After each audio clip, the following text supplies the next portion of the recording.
Hello everyone and welcome to another weekly outlook video. So as usual, we're going to start with the DXY. DXY is the dollar index. So our weekly bias still does not change. So last week our bias was bearish and this is what we got. And we are still looking at these sell side liquidities and these sell side liquidities as target that price should finally get to. So far on the weekly time frame, we have this order block created. So this is a weekly order block. That's the only PDRA we see here. So let's look at the daily. So last week we were looking at this balanced price range. We wanted to see price tag this, then give us the bearish move. The Thursday we tagged the balanced price range, and then Friday we didn't have much movement. We are still stuck within this range, but that's okay. Our bias is still bearish. So on the daily time frame, this green line here is our weekly order block.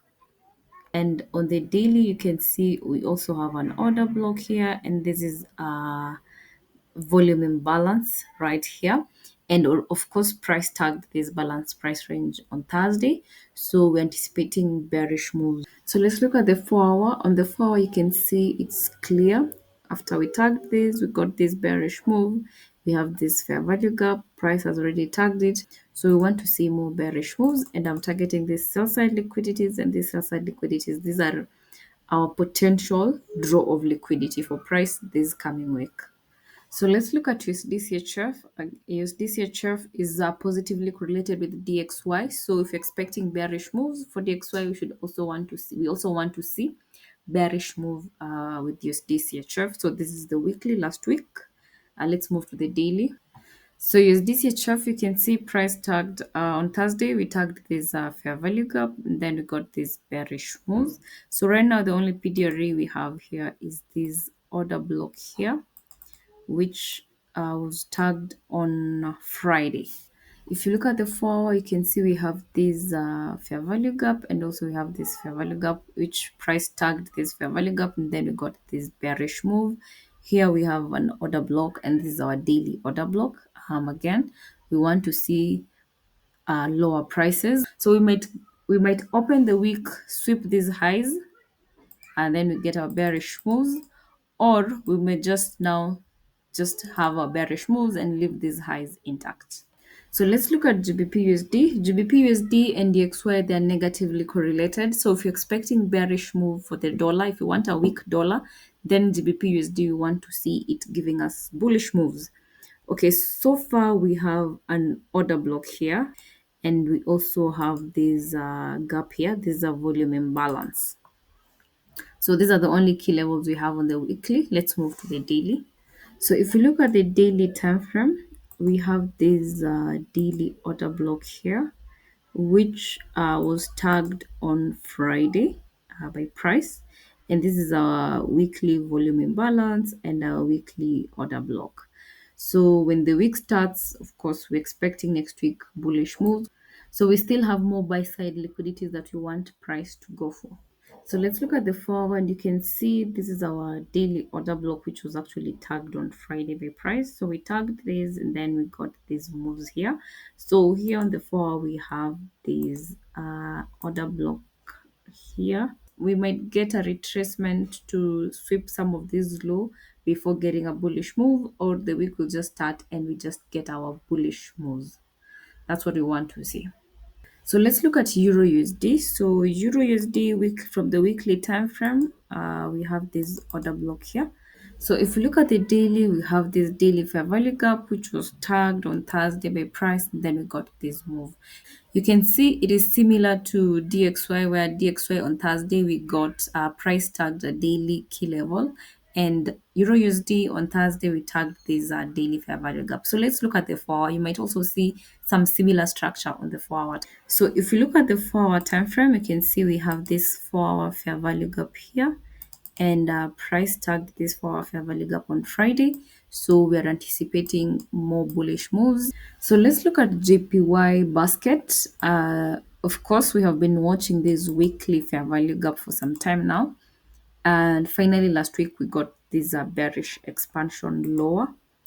So right now we have a weekly order block created here. So this is our key levels that we can watch on the weekly time frame.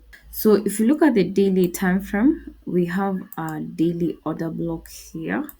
So I'm anticipating we should continue with that bearish expansion.